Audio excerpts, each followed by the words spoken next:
Yes, gentlemen. And then there is a lady behind there. Mheshimiwa, I heard you speaking about economy. I never heard you speaking of security. Our people are dying like a chicken every day. I've been slaughtered by these people called the devils, Al-Shabaab. What is your opinion, Mr. Deputy President? My speaking about the economy was deliberate. It was very deliberate. Because I believe very strongly that part of what makes our young people available for recruitment into terrorist networks is because they have no opportunities. In fact, in America, we were having a conversation, and Ababu Namwamba was telling us about a situation where young people in Budalangi were actually being recruited into terrorist networks.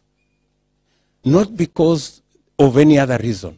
It is because economic opportunity is not available to them. Part of dealing with the economy and making sure that we have jobs, we will dry the wells of where the terrorist network get the young people they recruit. So security in our country will be, we will deal with security significantly. Even if you look at what is going on in the Kerio Valley belt, many of the people participating in cattle rustling, and we had ugly incidences yesterday in Baringo of people being victims. Actually, several people being killed because of cattle rustling. It is informed by people not going to school, and secondly, the lack of economic opportunities for them to participate meaningfully. And therefore, the only economic activity they find is to go and steal the neighbor's cows. So we must sort out the economy. But I hear you. Security is a major issue, and we cannot talk about all the issues. We have a certain list of priorities that we believe if we deal with, it will significantly dent the challenges of the other sectors. But we have a plan specifically on what to do with security. One last one, the lady there. Okay, maybe we allow everybody to ask their question, and then.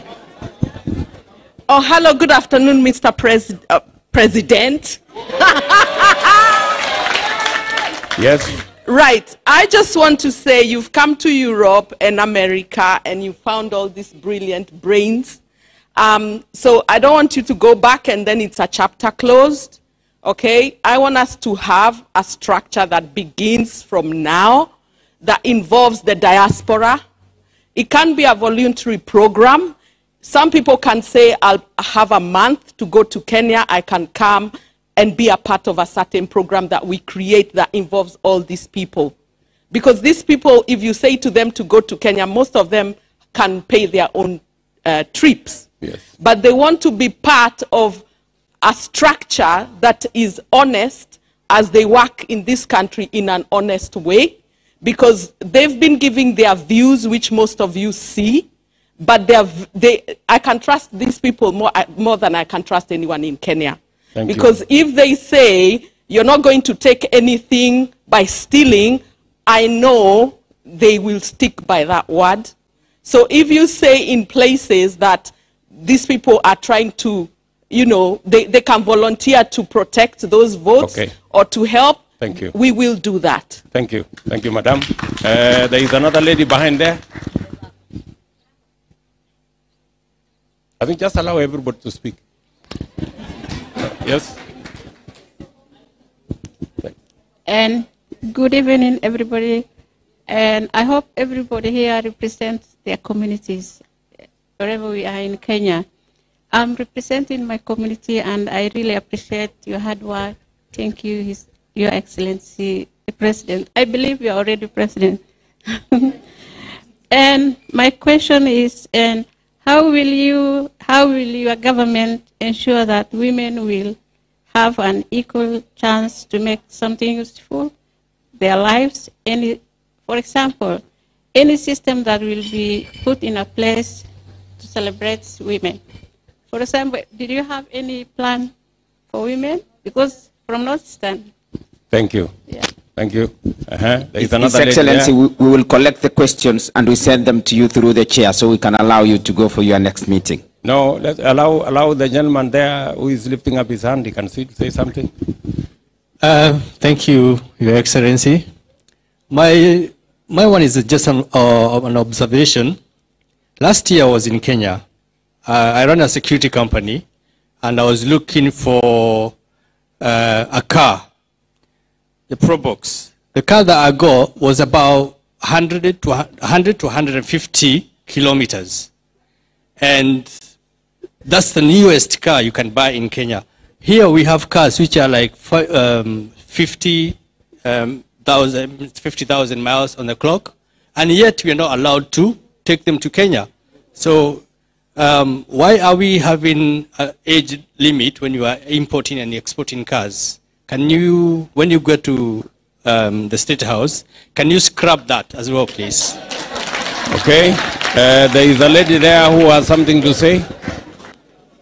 Yes. Thank you very much, Deputy President, for everything we've had. I think I'm persuaded to actually now move on. You've given us a manifesto that I think has made some of us that perhaps have been confused in the past to actually now really realize that we now need to follow a structured manifesto that can help all of us. But my question is about agriculture.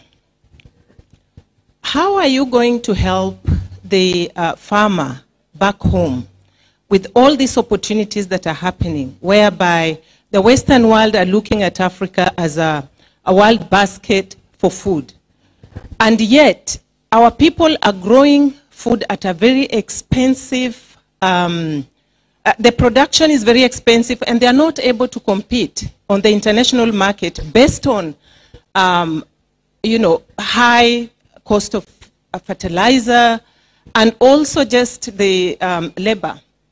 But above all, it's the market. How can we help our people to actually export what we are growing other than wasting a lot of food? Another question is about the borders are all open.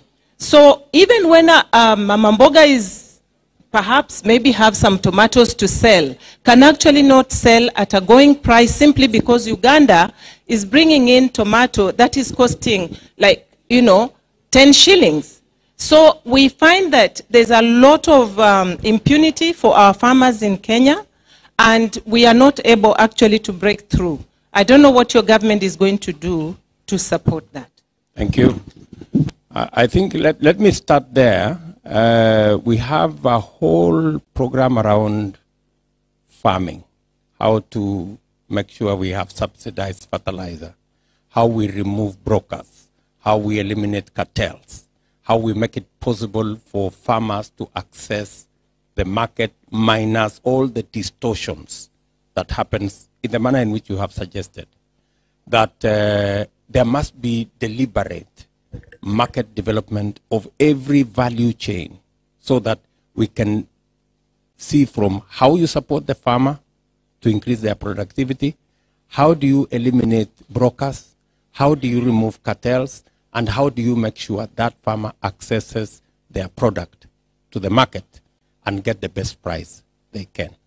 If you listen to me carefully, that is what I said will be the journey we will go with our farming community.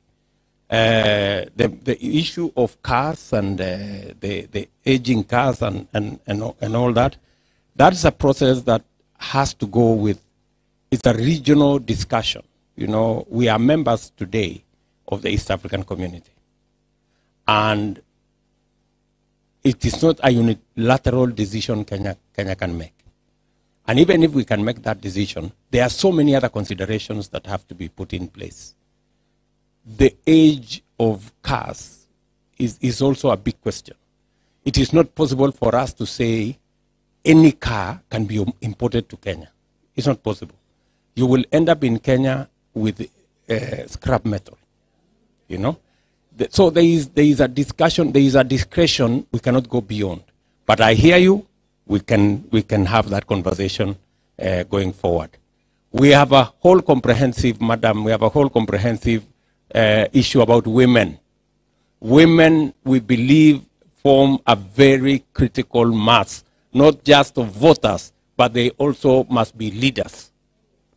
We are making it possible for as many women as possible to participate in our elections. In fact, the nomination fees that are being charged in all categories, women pay half what men pay. You know, because we want to make sure there are more women contesting for these elections. So we will continue to make it that much possible for women to participate. And for your information, we have taken the decision that any candidate who engages in violence against women will be disqualified automatically. You know, if anybody wants to fight, go and fight fellow men.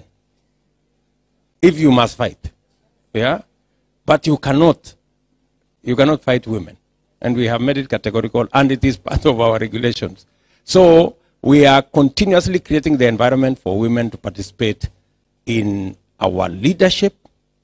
And as you have heard me talking to that gentleman there, we will continue to make it a priority for affirmative action to be part of our campaign, so that we can have more women represented in leadership until the day we elect as many women as men. Before we get there, we must continue making it possible for women to participate in leadership. I think I am sorry we have to close it.